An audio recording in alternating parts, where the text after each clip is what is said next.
Radio, au cœur de la mêlée, François Trio.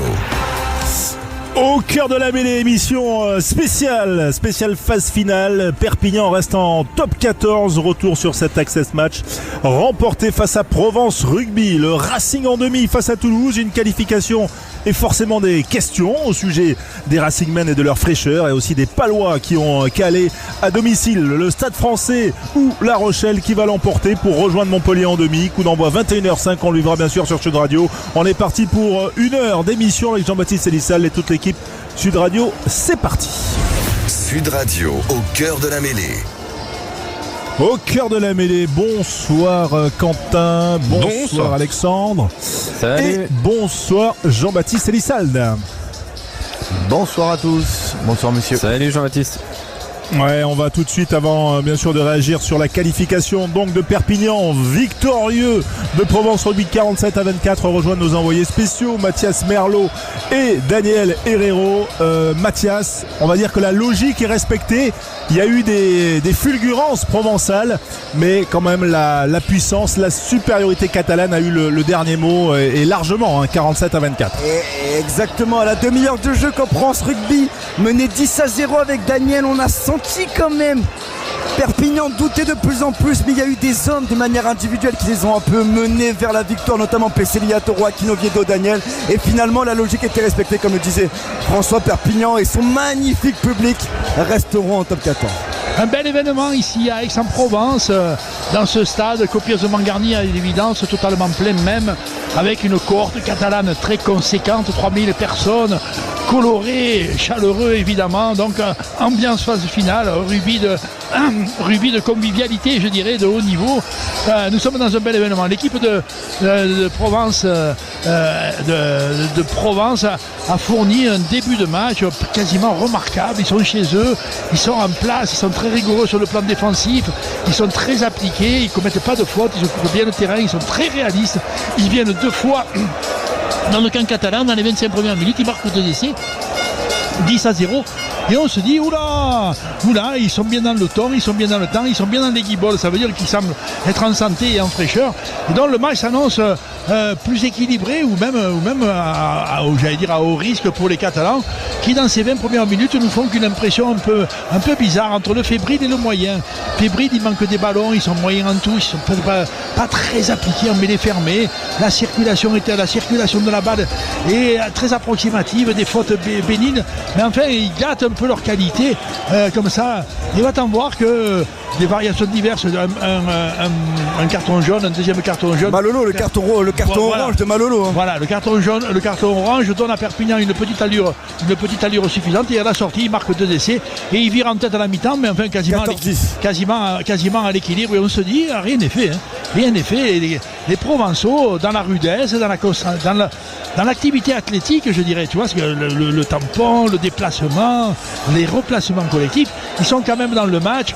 Et là, il s'est passé quelque chose dans la mi-temps. Je ne sais quels ont été les propos tenus par les uns et par les autres, mais va t'en voir que le début de seconde mi-temps, il est totalement catalan. Il est totalement catalan.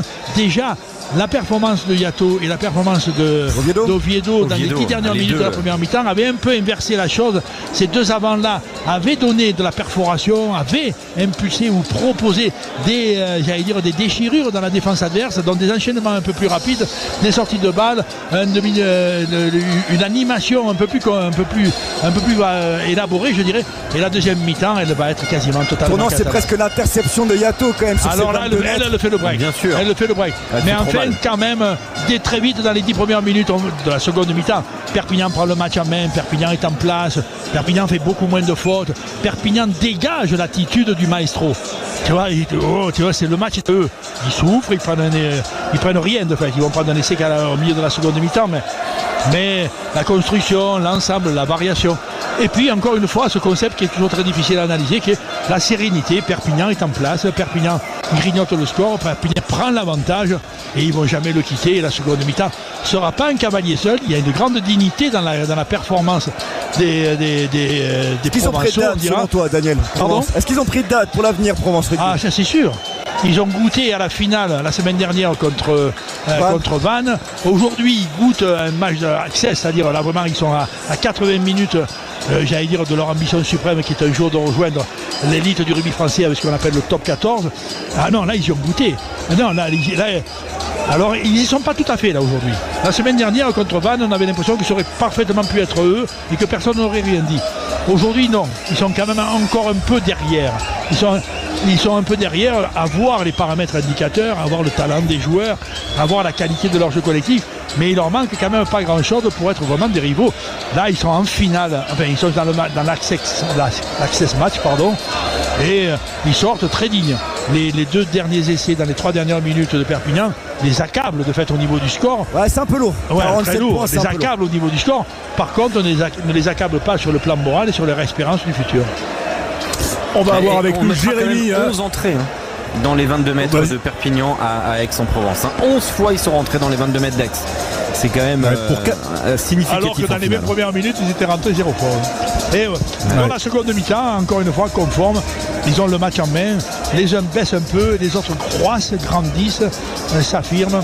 Et Perpignan, quand même, aujourd'hui, malgré tout, avec quelques bas en première mi-temps et un ensemble assez haut, s'affirme un peu supérieur au niveau le meilleur de Pro D2.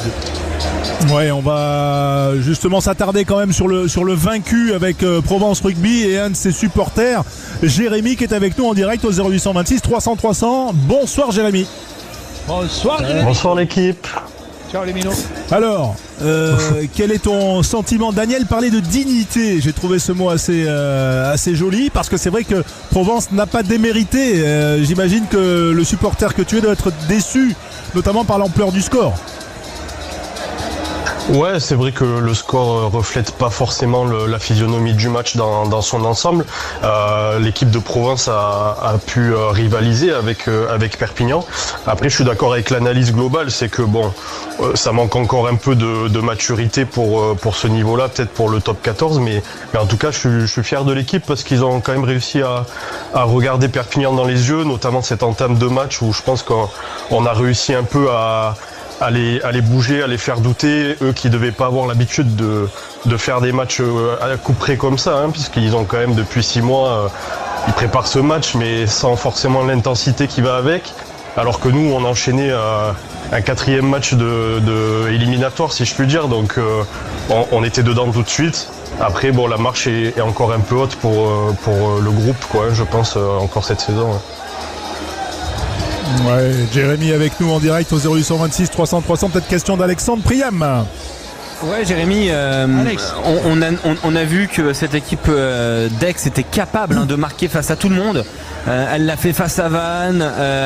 Tous les clubs ont souffert face à cette équipe d'Aix-en-Provence. Mais alors, qu'est-ce qu'il faut aller chercher pour viser réellement le top 14, être en fait la meilleure équipe de ce championnat de Pro D2, ce qui n'a pas été le cas cette année, qui a été une année assez irrégulière, même s'il y a eu une très belle dynamique ensuite. Ouais, c'est ça, tu l'as dit, pour moi c'est aller chercher un peu plus de constance dans les résultats, un peu plus de régularité dans le jeu qui est proposé. On a eu dans la saison des moments très hauts, des gros ups, avec plusieurs victoires d'affilée, parfois 5 victoires d'affilée, et après en hiver un gros down avec 4 ou 5 défaites aussi enchaînées, donc peut-être un peu plus de constance. Moi je pense aujourd'hui ce qui fait mal sur cet access match, c'est justement le fait d'enchaîner 4 matchs de haute intensité avec le barrage, la demi, la finale d'accession, et maintenant là contre une équipe de top 14 qui est fraîche en fait depuis déjà quelques semaines et qui se prépare à ça. Voilà, ça fait un peu beaucoup. Je crois qu'à partir de la deuxième mi-temps, on a vu le groupe émoussé. Il manque quelques cadres qui ont aussi subi en fait les précédents matchs. Donc voilà, pour moi, si tu veux accéder au top 14, il faut que déjà tu sois en demi-finale direct quasiment.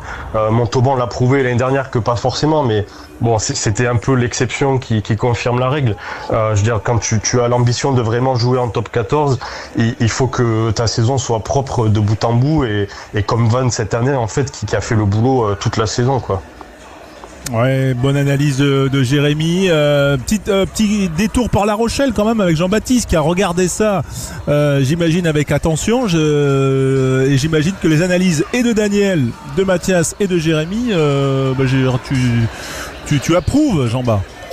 Bah oui, tout le monde a à peu près vu la même chose et si on parle que de Aix-en-Provence, moi je rajouterais quand même que sur la saison, pour avoir plus de constance, il faut une meilleure assise défensive. Je les ai trouvés plutôt agréables et plutôt pertinents avec le ballon, mais sans ballon, j'ai vu beaucoup trop de matchs avec des absences et pas mal de points encaissés, ce qui en plus induit une grosse indiscipline et on l'a vu encore aujourd'hui. Donc voilà, il y a des points d'amélioration, c'est sûr, et certainement quand on voit l'équipe en face, donc qui se situe, on dirait 3 places au-dessus, elle est quand même composée d'internationaux, elle aussi, mais d'internationaux qui sont en pleine force de l'âge et qui sont dans leur sélection, alors que Provence, c'est des mecs qui sont un peu sur le retour. Donc voilà, il faudra remettre le travail l'année prochaine au goût du jour. C'est très serré en Pro D2, mais je pense qu'ils ont les bases et les capacités maintenant, après 4 saisons là, à tutoyer les sommets, pour essayer d'être plus vite qualifiés directement dans une finale en étant favoris et puis en passant par un chemin bien plus court que celui qu'ils ont entrepris il y a maintenant 6 semaines. Oui, effectivement, ça finit durement. Daniel, on va te libérer peut-être avec Mathias, le petit mot de la fin. Peut-être que Jérémy peut rester avec nous, on va faire une pause. Mais Daniel, petit mot de la fin sur peut-être d'abord le pari réussi de Perpignan et puis aussi l'Access Match. Voilà, aujourd'hui il ne sourit plus qu'au club de top 14 depuis maintenant plusieurs années. Effectivement, c'est quand même celui qui vient du haut niveau, c'est-à-dire du top 14, qui l'emporte dans ses access matchs. En l'occurrence, Perpignan, ça fait quand même la 3e ou la 4e fois qu'il se trouve dans ce niveau-là, ce qui est aussi quelque chose qui mérite une réflexion, parce qu'on peut dire que tu as l'impression que la saison de Perpignan se fait pour ne pas être l'ultime, mais être l'avant-dernier pour jouer ces access matchs dans lesquels ils sont performants. C'est quand même de haute dangerosité et ça amène à comment cette équipe, avec ce niveau de joueurs, avec cette qualité de public, avec cette tonicité et cette passion constante à tous les niveaux du club, se retrouve quand même dans des situations extrêmement dangereuses de l'ultime match qui décide de son destin. Ceci étant, ils ont fait une bonne performance. Je ne suis pas sûr qu'ils se préparent depuis 6 mois. Ils arrivent avec leur expérience, ils sont titulaires d'un niveau de jeu, ils n'ont pas une confiance redoutable dans leur construction et ils sont très appliqués, ils savent faire des choses et ils ont quand même quelques joueurs qui effectivement, pour rejoindre un peu les analyses précédentes, ils ont 5-6 joueurs qui ont incontestablement le niveau top 14 élevé, c'est-à-dire des joueurs de très bon niveau du top 14 et que Provence en l'occurrence ne les a pas, ces joueurs-là. Et là on arrive sur l'allure générale, derrière un peu un doute, derrière un combat avec les 3 ou 4 premiers temps du match un peu à l'équilibre ou presque à l'avantage de l'adversaire. Les 50 minutes de la deuxième partie du match ont été quasiment totalement catalanes et donc il n'y a pas de discussion.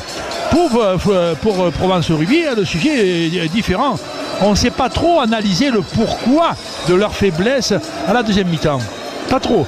Est-ce que c'est un problème de qualité athlétique, c'est-à-dire de qualité physique, de joueurs qui baissent, de crampes qui arrivent très vite, d'un niveau physique qui fait que, d'abord sur le plan individuel, les hommes souffrent, les hommes sont moins brillants, et ensuite sur le plan collectif, les replacements qui sont le signe de la santé collective, le replacement offensif, le replacement défensif, les relevés rapides, les réorganisations collectives.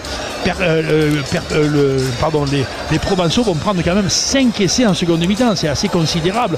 Ça confirme que de temps en temps, ils ont dans ce secteur défensif, où on les avait trouvés bons ou très bons presque dans les 20 premières minutes, dans le secteur défensif, ils vont baisser. Me semble-t-il que les deux problèmes, la gaillardise d'ensemble, le talent de quelques-uns, et pour l'instant, il est à peu près évident que cette équipe de Provence, elle a la santé et la gaillardise d'une très bonne équipe de Pro D2. C'est la première année de Saint-André aussi. Il faudra lui laisser un peu du temps. Ça on peut le dire, je ne rejoins pas tout à fait cette analyse, mais il y a une patte quand même de Saint-André dans la manière de jouer, à la fois entre la sobriété et l'application et aussi les intentions de jeu, quoi. Bon voilà, moi encore une fois on redit, on les a trouvés pleins ces Provençaux, pleins d'enthousiasme, je ne sais pas, mais plein de bonne volonté, plein d'application, plein de solidarité. Ils sont respectables, tu vois, on disait tout à l'heure dignes, mais en même temps ils sont quand même un peu un cran en dessous.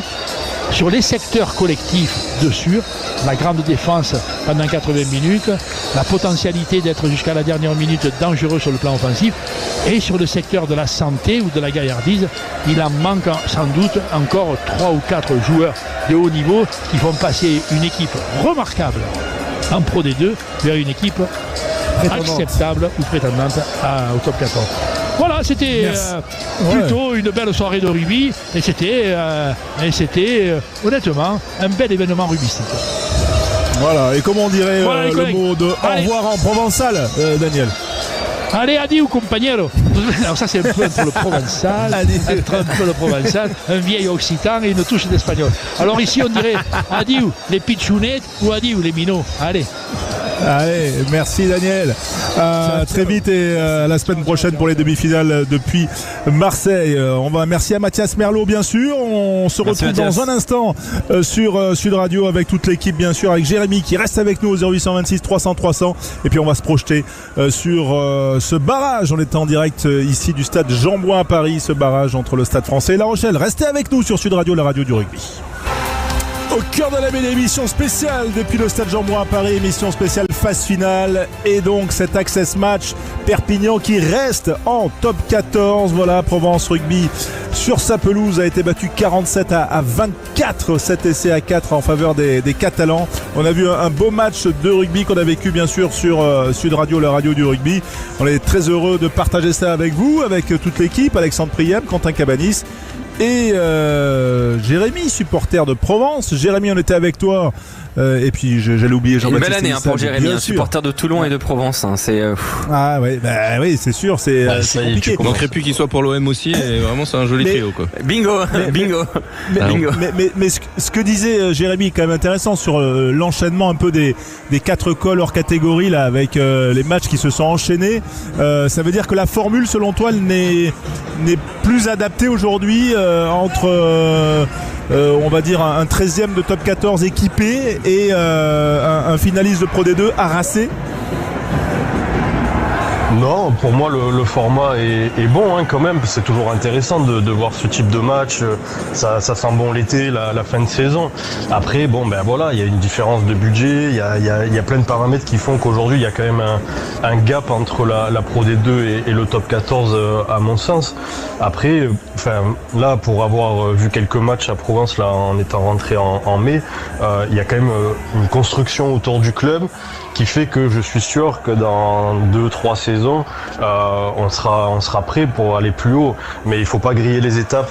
Après, le format Access Match, pour moi, il reste quand même intéressant. On sait jamais sur un match, là, tu vois, le carton orange aurait pu faire basculer la rencontre. C'est quand même dangereux, je trouve, pour l'USAP de se retrouver 4 ans d'affilée à jouer ce match-là. Il y a bien un moment où ça finira par craquer, à force. Là, le début de la saison a été vraiment, j'allais dire ignoble. C'est dur, mais il a été extrêmement mauvais pour Perpignan, mais c'est ce que d'ailleurs disait Philippe Saint-André il y a quelques instants au micro du diffuseur Canal+. Il faudra qu'on commence, Philippe Saint-André, pardon, Laurent Labitte, il disait il faudra qu'on commence beaucoup mieux la saison prochaine. Ça c'est clair, parce que quand on regarde un peu Perpignan sur la phase retour, c'est la 10e équipe du championnat. C'est la 10e équipe du championnat. C'est quand même beaucoup mieux sur la phase retour. Castres, Toulon, Bayonne, Montauban font moins bien que Perpignan. Donc peut-être que la dynamique de cette seconde partie de saison pourrait permettre à l'USAP de mieux démarrer. Mais ce retard à l'allumage, il est terrible. Ouais, l'USAP restait 10 journées 14e, rappelons-le, entre la 4e et la 14e journée cette saison. Voilà pour cette équipe de Perpignan. Jean-Baptiste, sur ce point, est-ce que la formule est à revoir ou pas ? Ou en tout cas, est-ce que cette formule, elle est quand même très handicapante pour le club de Pro D2 ? On va y aller moins fort. Handicapante, oui, c'est sûr, mais il faut se créer les bonnes conditions. C'est vrai qu'avec, je crois qu'ils ont fini à 92 ou 94 points, même peut-être un peu plus, ils auraient pu finir directement second, sauf que la Pro D2 s'est densifiée. Elle s'est compliqué la vie un peu avant, Provence. Il faut arriver frais, peut-être pas arriver à ce match Access, comme l'a fait Vannes cette année, montrer une maîtrise plus globale de l'événement, de la compétition, sur toute une année, et là c'est plus simple. Après, oui, sur l'Access Match, ça deviendra de plus en plus dur aujourd'hui et surtout cette année Perpignan s'est préparé déjà depuis quasiment 6 mois à jouer ce match-là. Ils le savaient, ils se le préparaient. Il y a eu quelques bons matchs à la reprise de Laurent Labitte. Ils ont fait l'effort pour repasser devant Montauban, mais quand ils ont vu que Lyon ou Bayonne étaient inaccessibles, on a plié les Gaules et on a préparé ce match-là.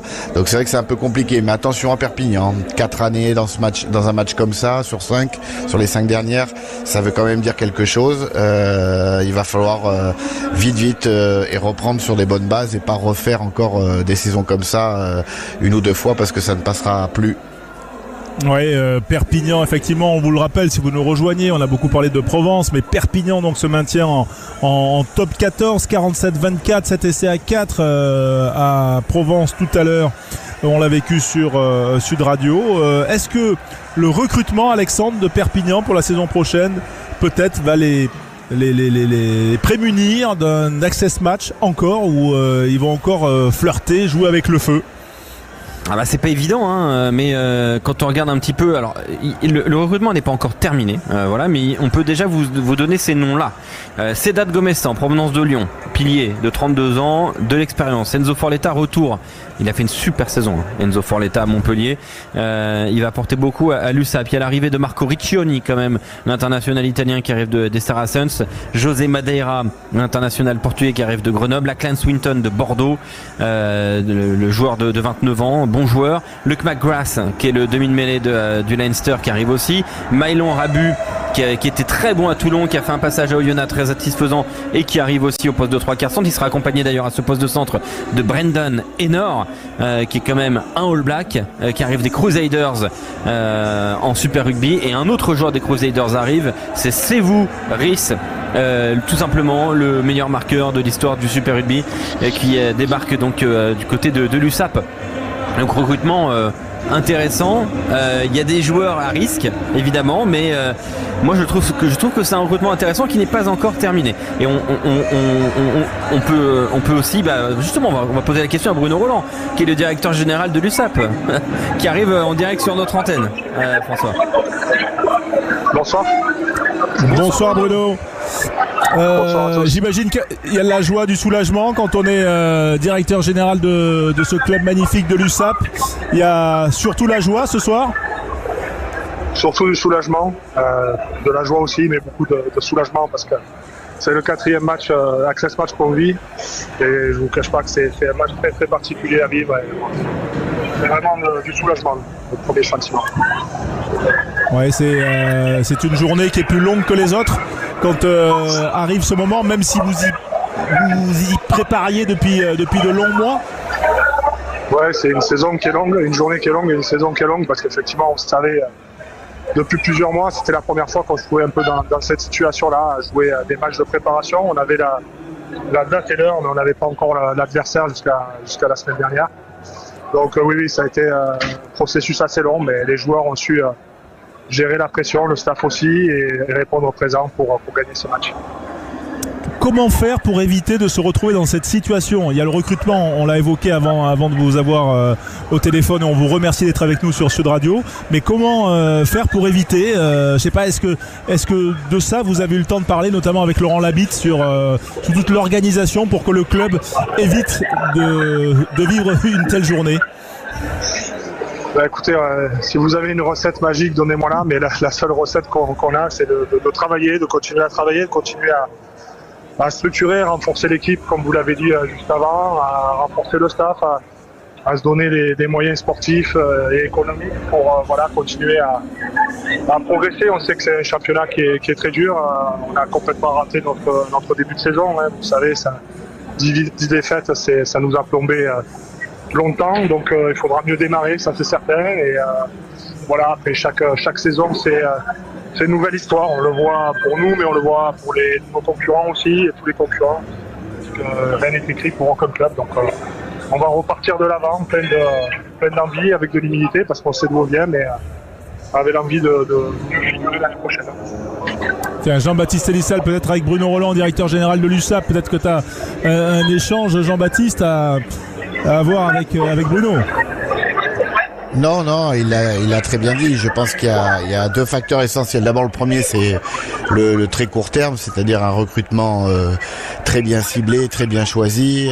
Je pense que Laurent Labitte a dû poser aussi ses conditions pour avoir le genre de joueur qui a été énuméré il y a 5 minutes par notre journaliste, avec quand même de sacrés noms et de sacrés potentiels. Donc ça, c'est une chose. Et puis après, il y a la partie là du directeur général, c'est-à-dire fortifier les fondations, sa formation, essayer d'avoir des structures d'entraînement qui ont déjà beaucoup évolué apparemment de ce que je sais à Perpignan, encore meilleur, un staff où il faut prendre de la compétence là où il y en a, et c'est ça aussi qui est très important. Et puis après développer la partie économique, parce que il suffira pas de rester même une année 10e ou 12e et de vivre une saison un peu plus simple. Il faudra dans la continuité essayer de coller au wagon pour viser un peu plus haut, et voilà, peut-être revoir le projet d'Aimé Giral, avoir plus de réceptifs, créer de l'énergie pour créer de l'argent, et essayer d'avoir encore des meilleurs joueurs, et chaque année un peu plus pour se sortir de cette spirale des access match et avoir des saisons un peu plus sereines sur lequel tu peux bosser, et surtout sans changer de staff en cours de saison, puisqu'à chaque fois tu repars d'un peu plus loin, etc. Donc voilà, le directeur général l'a bien dit. Je pense que une fois qu'on a dit ça, Perpignan a quand même l'histoire, l'âme, le maillot, et c'est plus qu'un club, c'est quasiment une région, voire un pays. Donc elles sont portées par de fortes valeurs, et il manque plus qu'un déclic pour aller s'installer au-delà de la 10e place, avec un peu plus de sérénité et de pérennité. Plus qu'un club, c'est un slogan qui est pris dans la région, Bruno. Oui, c'est un slogan qu'on connaît bien, mais c'est vrai que quand on voit tout ce public qui s'est déplacé encore aujourd'hui à Aix et qui s'est super bien comporté, donc je tiens à les remercier aussi pour ça, parce que par moment on a pu avoir une image qui colle pas forcément à la réalité de ces supporters qui sont passionnés et qui ont été super bien accueillis aussi par le club de Aix, et qui méritent que le club soit en top 14 pour continuer à vivre leur passion avec nous. C'est quelque chose qui nous porte. Bruno Rollin, Alexandre, quand on est directeur général de l'USAP, qu'on vient de valider donc son maintien en top 14, est-ce que dès demain ou après-demain, le téléphone chauffe et c'est parti, on poursuit le recrutement? Comment ça se passe? Oui, on avait quand même bien avancé. Vous avez fait la liste. Il nous reste 1 ou 2 postes qu'on veut fortifier. Donc oui, dès demain, avec Laurent, avec le président, et on sera au stade pour continuer à avancer, à densifier notre effectif, comme on l'a dit Jean-Baptiste aussi, travailler sur les fondations. On doit encore sortir un peu aussi notre centre de formation, j'espère, dans les 2 ans qui arrivent, pour continuer à avoir des jeunes joueurs issus de la formation catalane. C'est un élément très important aussi pour nous. Et faire grandir notre projet. On sait que ça va être encore plus dur l'année prochaine, parce que Vannes, je pense, aura appris de sa première montée. Donc c'était déjà un concurrent sur lequel il fallait pas laisser sa part au chien. Donc là, il va falloir encore compter avec eux, je pense. Est-ce qu'on a senti tout à l'heure, Bruno Roland, je rappelle directeur général de l'USAP, on a senti le soulagement, vous l'avez décrit, et on comprend. Est-ce qu'il va y avoir quand même un peu est-ce qu'on va fêter ce maintien ou pas du côté de Perpignan? Bon, forcément, je pense que les gens déjà qui sont à Perpignan sont en train de le fêter. Après, c'est pas un titre, donc on va pas non plus inonder Perpignan, mais les gens sont quand même passionnés, donc ils vont passer, au moins on aura donné un peu de bonheur à ce peuple catalan qui veut, à travers l'USAP, exister dans ce top 14. Donc on va faire une fête modérée, je pense. Voilà, c'est parfait, la modération en tout cas, mais félicitations, parce que ce rendez-vous, forcément, il était capital, il était ciblé, il y avait de la pression ce jour-là, et notamment avec un début de match qui avait été assez tendu et équilibré. Merci Bruno Roland d'avoir été avec nous en direct sur Sud Radio, directeur général de l'USAP maintenu en top 14. On vous le rappelle si vous nous rejoignez sur Sud Radio, la radio du rugby. À très bientôt sur notre antenne. Merci Bruno. Merci Bruno. Allez, merci à vous, à bientôt. Voilà donc Perpignan qui se maintient. Jean-Baptiste, on avait pris Bruno un petit peu en cours de route et on remercie Quentin Cabanis d'avoir établi la connexion. Est-ce que le recrutement qu'a décrit Alexandre juste avant le coup de téléphone, là, il te semble vraiment ciblé pour que Perpignan évite on va dire la menace de l'Access Match? Au vu de la densité des autres effectifs et des autres équipes, oui, il est pas mal. Je pense qu'ils ont un effort à faire aussi sur leurs 5 de devant. On l'a vu encore hier soir. Il faudrait qu'ils soient un peu plus épais. Certainement, il y a au moins un poste de pilier droit à peut-être venir combler. Et à moins que Pesolo Tuilagi fasse une volte-face et se décide enfin à exprimer tout son talent, peut-être qu'il faudra un deuxième ligne de fort tonnage aussi pour compléter tout ça. Après le reste, pour ce qui est du centre des Crusaders, de Sevourice et tout ça, bien évidemment que ce sont des bons joueurs de rugby, mais dans le top 14, il faut absolument être beaucoup plus solide et le plus grand nombre de fois possible devant. Et on l'a vu avec Pau cette année qui même s'il a produit un bon rugby, c'est quand même devant que ça a commencé.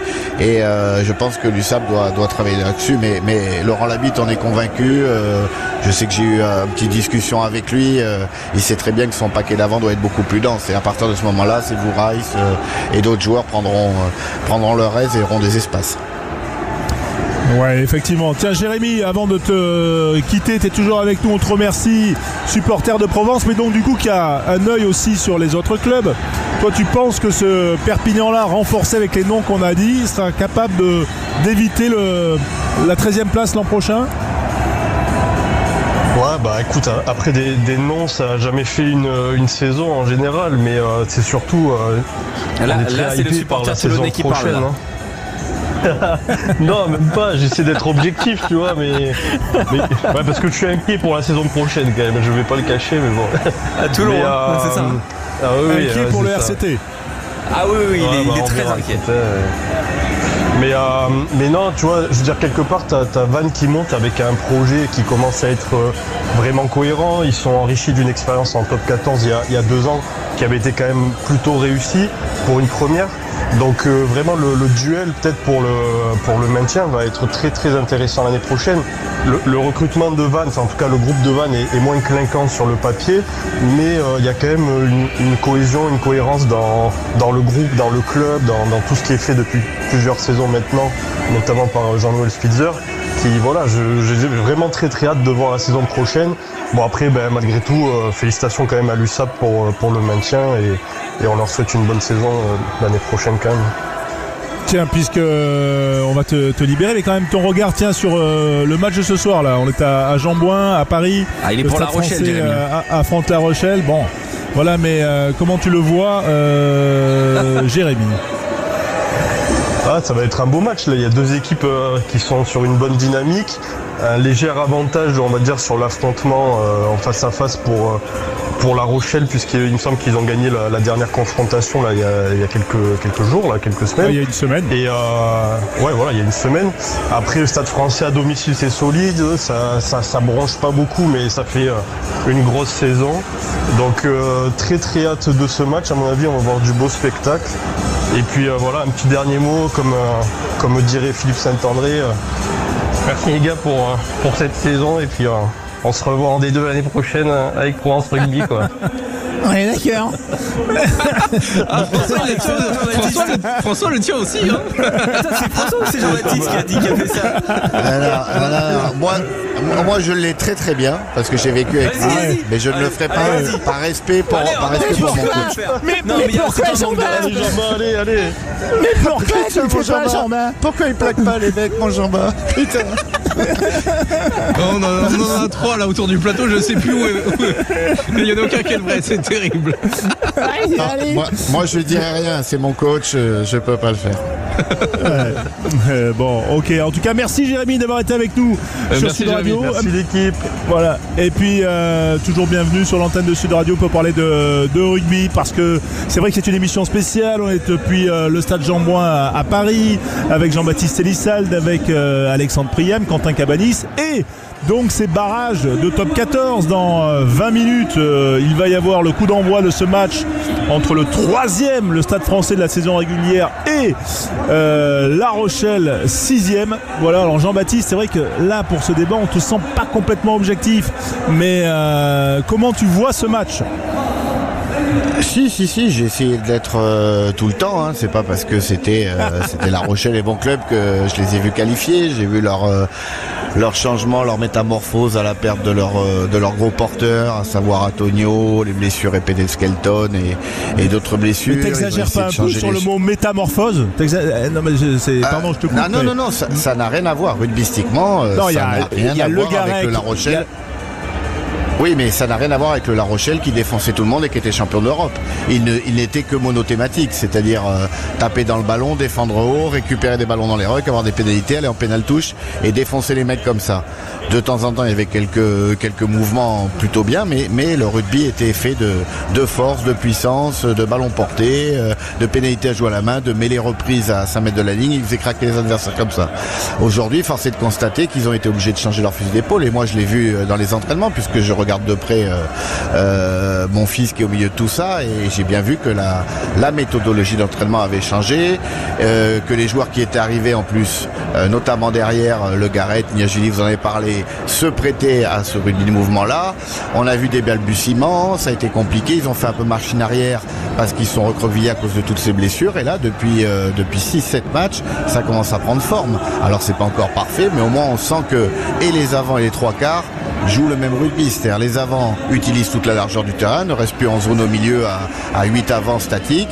On voit des Aldrit, on voit des Latour, on voit des Gégou aller jouer dans les couloirs, ce qui étire les défenses, et on voit les trois quarts dézonés ensemble, ce qui leur apporte des surnombres. Aujourd'hui, ils ne trouvent la solution souvent en reculant le ballon, notamment face à la défense du Stade Français. On l'a vu la semaine dernière, mais au moins il y a des choses qui se créent. Je crois que le nombre de passes au contact a été multiplié par 2. Il y a une métamorphose et une mutation qui est en train de s'opérer, et qui s'est opérée depuis, moi je l'ai vu après la défaite de Montpellier à La Rochelle.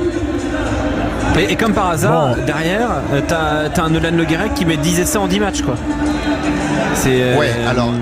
Alors en général le talent individuel se met souvent au service du collectif. Le collectif a retrouvé de l'appétit, le collectif a retrouvé de la confiance, le collectif a retrouvé une grosse fierté d'appartenance, même si ça n'avait pas quitté. Ils se sont retrouvés sur des mots que Patrice Colazo jadis et d'autres avant lui avaient formulés, et au milieu de tout ça, le talent a explosé. Nolan a eu, à l'image du Stade, un début de saison entre guillemets un peu compliqué. Quand il était là, on voyait que c'était différent, mais il y a eu quelques blessures, et là aujourd'hui il est en pleine possession de ses moyens, et dans une équipe qui avance, qui crée du mouvement, il est toujours là au bon endroit, le bon geste, a repris le but. Je pense que c'est quelqu'un qui aime les défis, mais éperdument.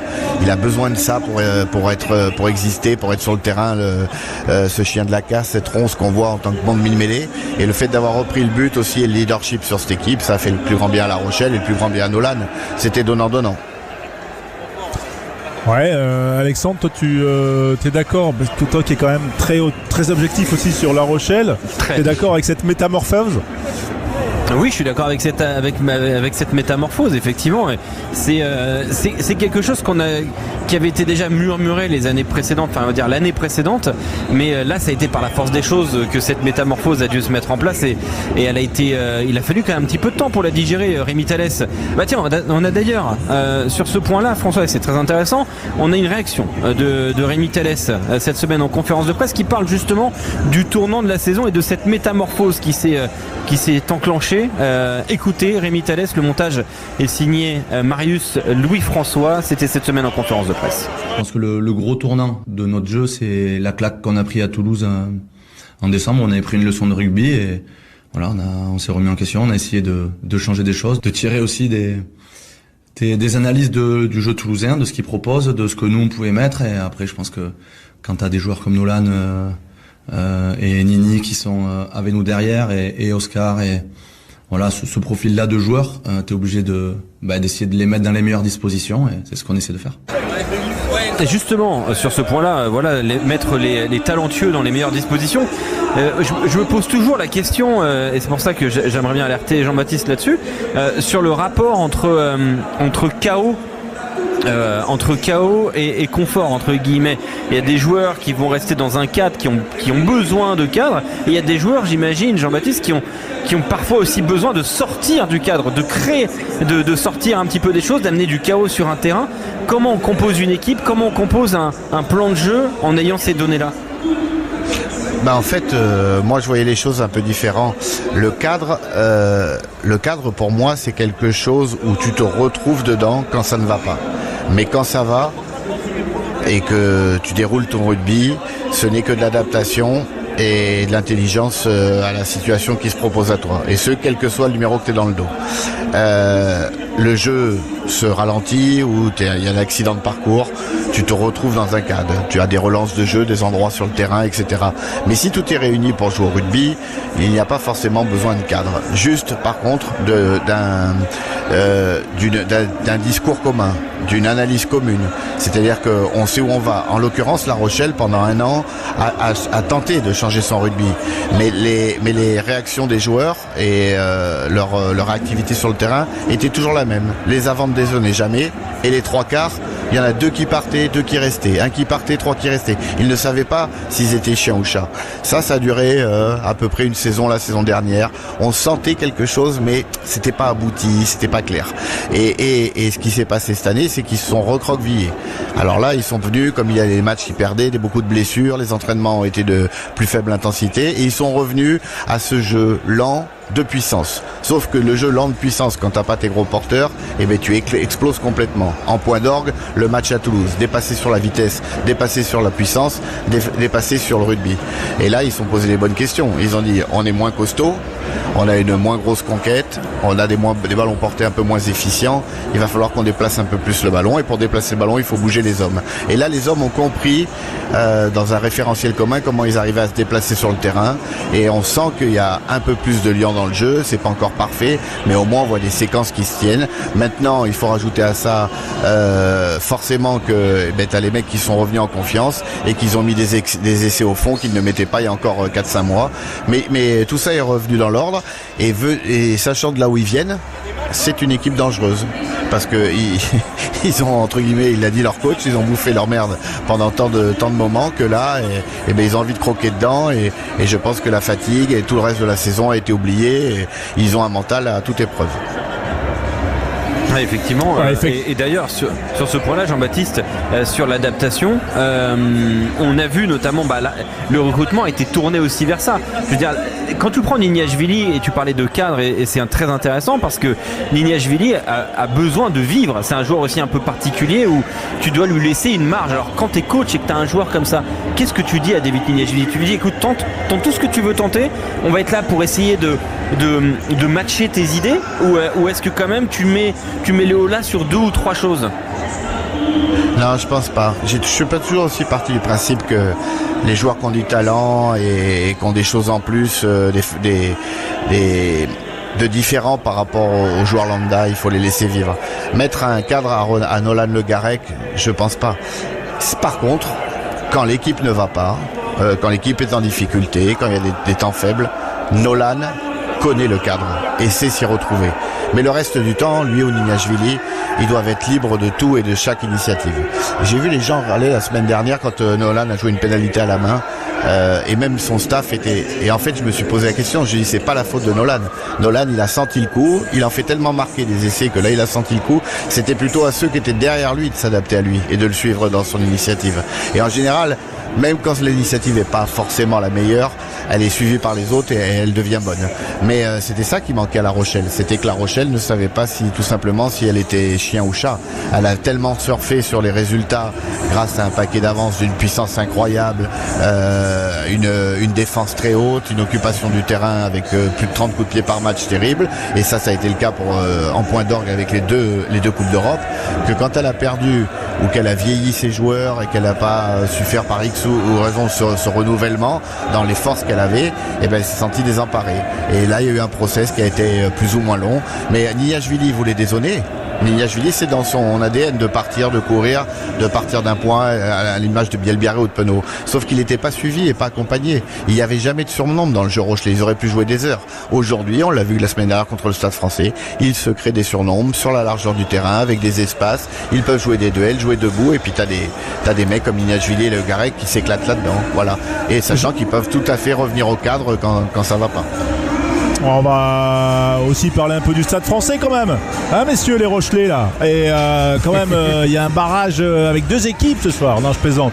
Et bien sûr le fait quand même, Jean-Baptiste, que on redispute ce match une semaine après la 26e journée où ils se sont affrontés certes à La Rochelle. Il y a eu quelques changements dans les compos d'équipe. Enfin c'est relativement à la marge. Qu'est-ce que ça... C'est assez... je crois que ça faisait 15 ou 16 ans que c'était pas arrivé.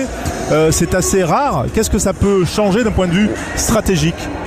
En fait, pour un coach, c'est quand même assez facile parce que en 4 jours, tu ne changes pas tout. Donc, ils savent très bien que les points forts du Stade Français de la semaine dernière resteront les mêmes cette semaine. Donc, c'est déjà un confort dans la préparation de la semaine. On n'a pas à retravailler sur une autre équipe. On vient de les bosser. On connaît les individus, leurs points forts, leurs points faibles. On sait quels joueurs sont dangereux et dans quelle zone ils évoluent la plupart du temps. Donc, ça, c'est plutôt simple. Après, le reste, tu vois où tu en es en l'occurrence pour ce qui est de La Rochelle.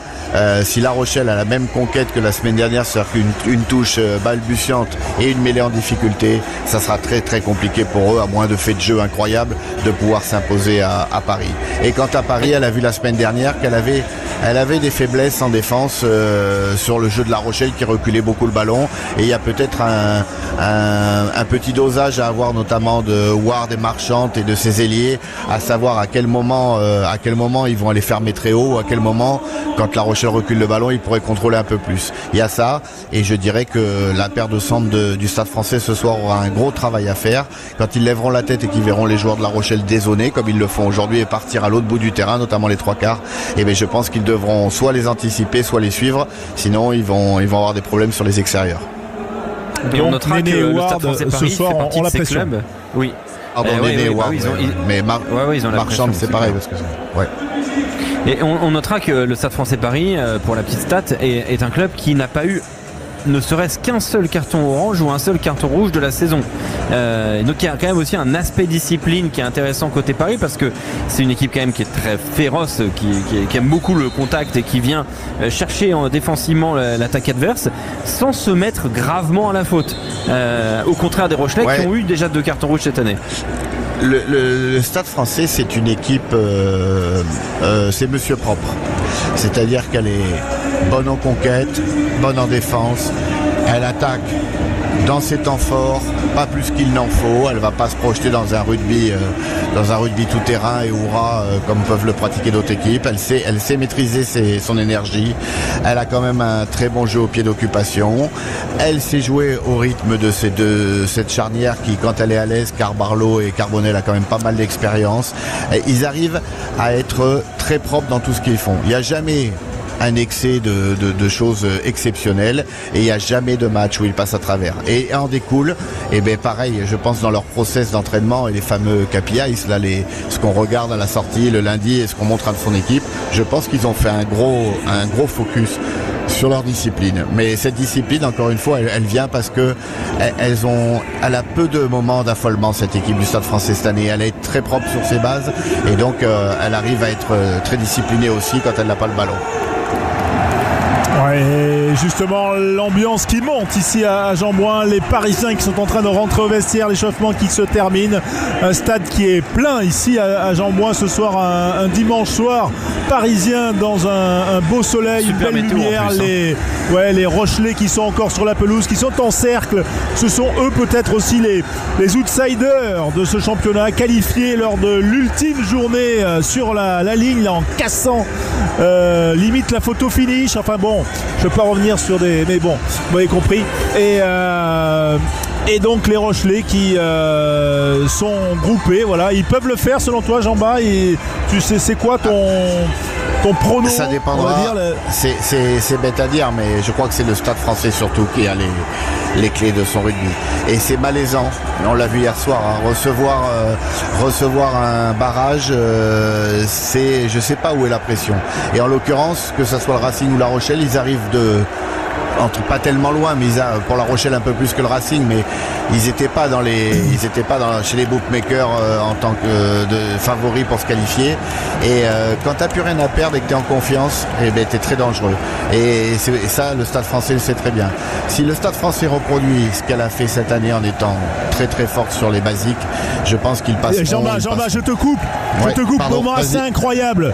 Demi-tour des joueurs de La Rochelle dans leur moitié de terrain et le staff de La Rochelle devant le COP Rochelais. Là, ils sont nombreux ce soir à La Rochelle, à Paris, pardon, les Rochelais. Et il y a une haie d'honneur du staff qui entoure les joueurs avant leur retour au vestiaire. Ça, c'est assez sympa comme image. Ronan O'Gara s'est précipité comme ça vers la ligne de but. Ils ont formé une haie et les joueurs sont passés au milieu de tout le staff qui les a encouragés. Il y a aussi cette énergie de l'outsider et c'était un moment qui peut-être pourra peser parce qu'il est en lien avec ce que tu disais, Jean-Baptiste. Voilà pour ce match qui se rapproche. Messieurs, Jean-Baptiste, on va te laisser. On va repartir sur le match, bien sûr, d'ici quelques instants. Une petite pause, bien sûr. Les news à venir et le coup d'envoi sur Sud Radio d'ici quelques minutes. La radio du rugby, à tout de suite.